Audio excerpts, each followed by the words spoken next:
Mes chers élèves, bonjour. Aujourd'hui, nous abordons avec vous un texte tiré d'un roman à thèse. C'est Le dernier jour d'un condamné qui est écrit par Victor Hugo. Et donc, vous l'avez déjà deviné, notre activité, c'est une activité de lecture. Et je suppose ici que vous avez déjà lu le premier chapitre, qui sous forme de 2 pages seulement, puisque le professeur qui a présenté le cours avant moi vous l'a déjà recommandé. Alors donc, notre support, c'est le chapitre premier, qui est dans tout roman appelé incipit, où seulement les premières pages sont l'incipit, si le chapitre est grand. Alors l'objectif, c'est d'étudier les caractéristiques de ce texte qui est l'incipit. Voilà donc, nous avons besoin de contextualiser un petit peu l'œuvre qui est la source de ce texte. Voyons donc le tableau. L'auteur, c'est Victor Hugo. Le titre de l'œuvre est Le dernier jour d'un condamné. C'est un roman à thèse, c'est son genre littéraire. La date de publication est 1829.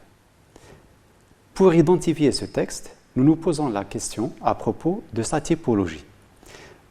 Vous l'avez déjà lu et vous le savez, il y a de la narration, de la description, mais le narrateur ne vise pas seulement cela, il vise l'argumentation, convaincre ou persuader. Donc c'est un texte narratif, descriptif, à visée argumentative. L'idée directrice pour l'étude de cet incipit est la suivante. L'effet de la condamnation à mort sur la vie du narrateur, puisqu'il avait déjà sa vie auparavant et à un certain moment, il a été détenu. Ce qui fait toute sa vie a changé. Étudions donc la situation d'énonciation dans ce texte.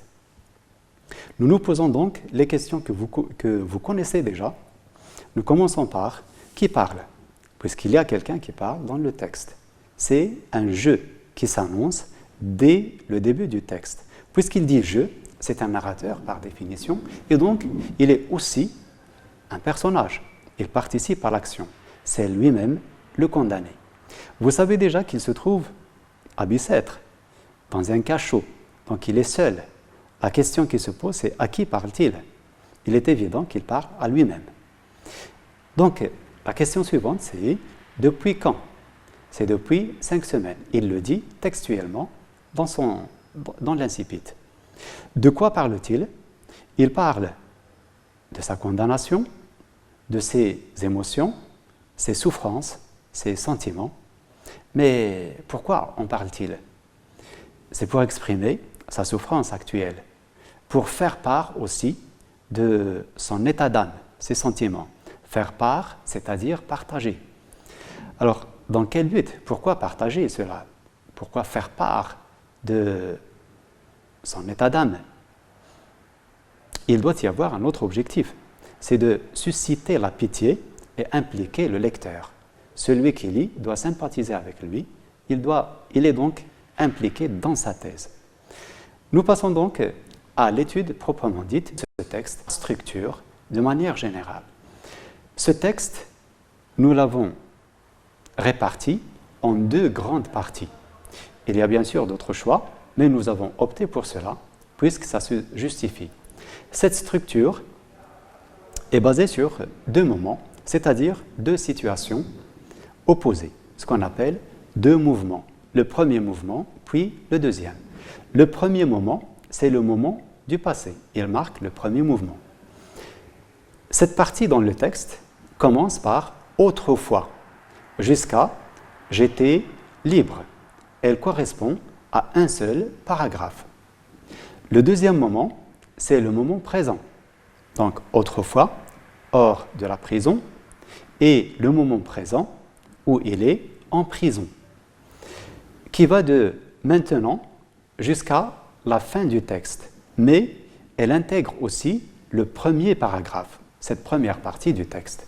Commençons donc par la première partie, ou le premier mouvement. Nous devons donc chercher des indices dans ce texte qui nous montrent comment vit ce détenu en prison. Donc, les indices sont les suivants. Premièrement, des indicateurs temporels qui définit son état dans le passé. Les temps verbaux aussi, nous avons l'imparfait, j'étais, s'amuser, c'était, était, ainsi de suite. Il y a plusieurs exemples.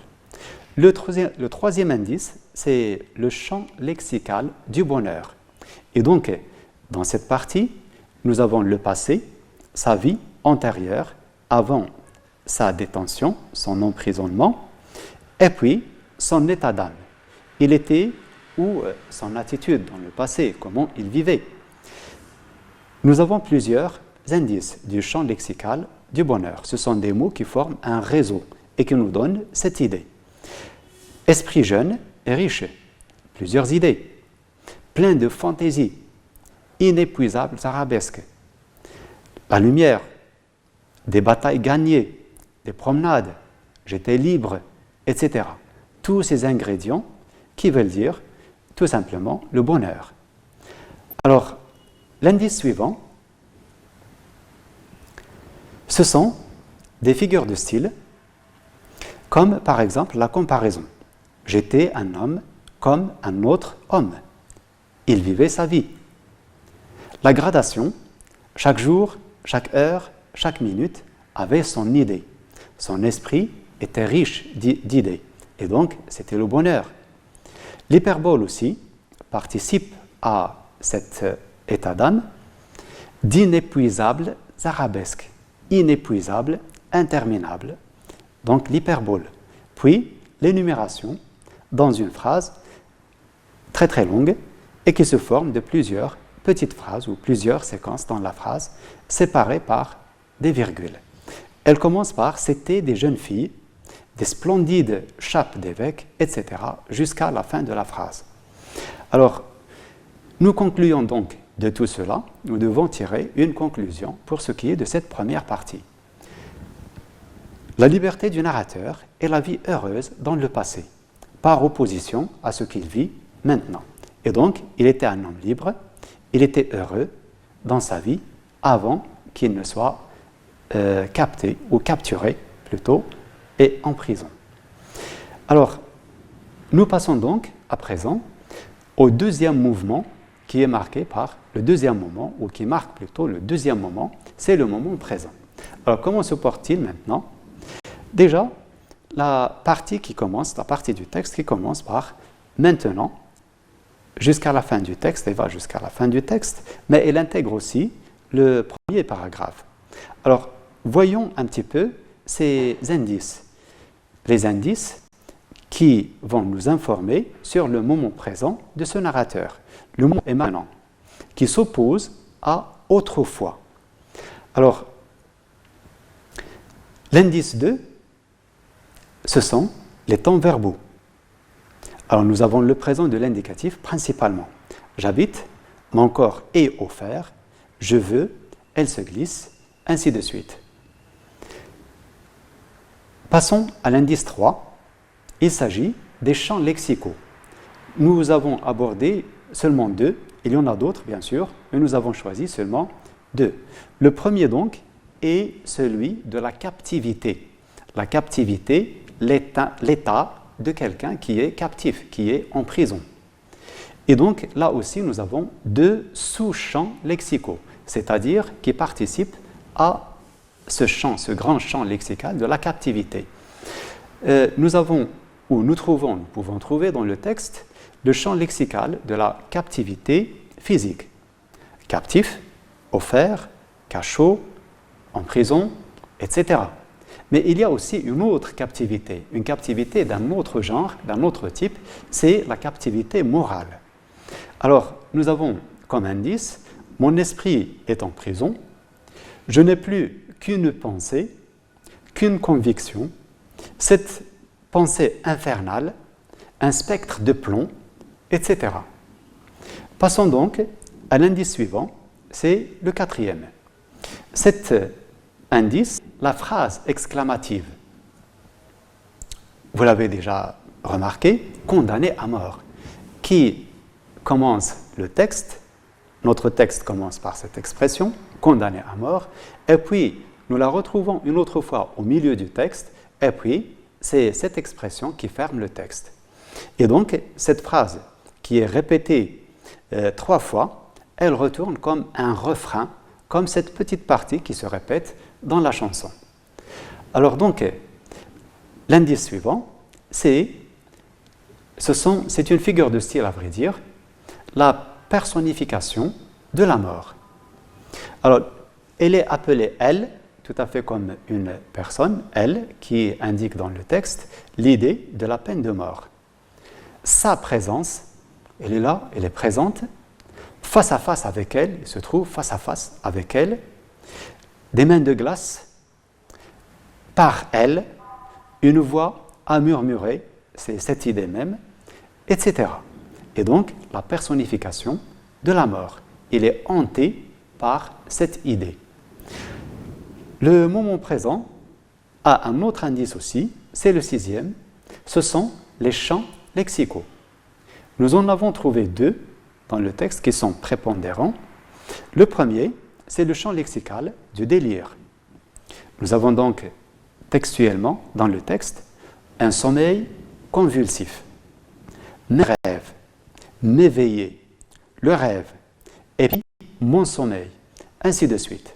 C'est donc le champ lexical du délire. Délirer, c'est comme quelqu'un qui a la fièvre et qui parle tout seul, qui est su, qui a des idées étranges, ainsi de suite. Bon, c'était donc le champ lexical du délire. Le deuxième champ lexical, il n'est pas loin de celui-ci non plus, c'est le champ lexical de l'horreur. Nous avons le mot horrible répété 2 fois dans le même texte. Hideuse, un spectre de plomb, une pensée infernale, sous la forme d'un couteau, etc. Donc, à partir de ces 6 éléments, 6 indices que nous avons réunis, nous tirons une conclusion. Cette conclusion est la suivante. Donc, ces indices nous mettent devant un personnage qui souffre à cause du changement brutal dans sa vie. Il est passé des bons moments qu'il passait avec ses amis, avec sa famille, des moments heureux. Il passe à un autre moment qu'il vit en prison. Et donc, nous avons déjà vu les caractéristiques. Et donc, cela commence à partir du moment où il a entendu son verdict. Depuis ce moment-là, il ne pense plus qu'à la mort. Voilà donc, c'est la deuxième conclusion partielle.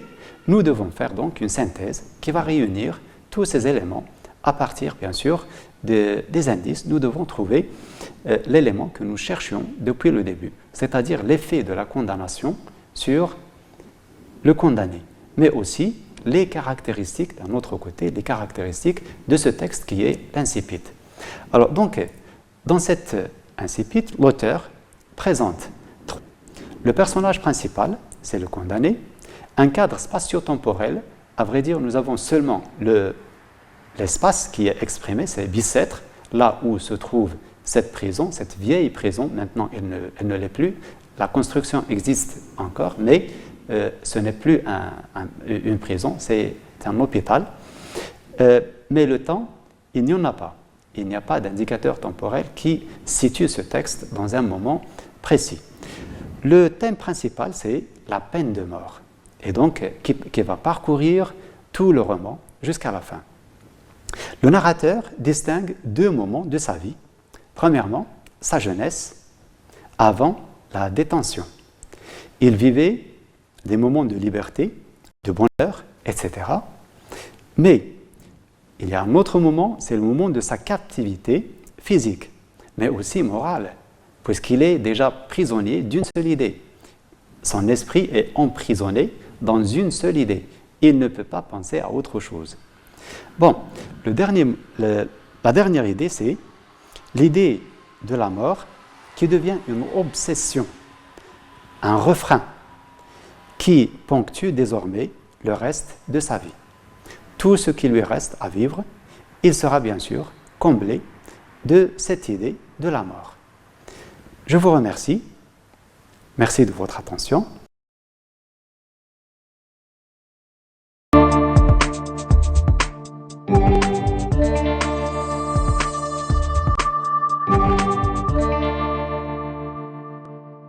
بنات وأبناء التلاميذ والمتدربين والطلبة وحتى نتوما الأمهات والآباء للحد من انتشار وباء كورونا.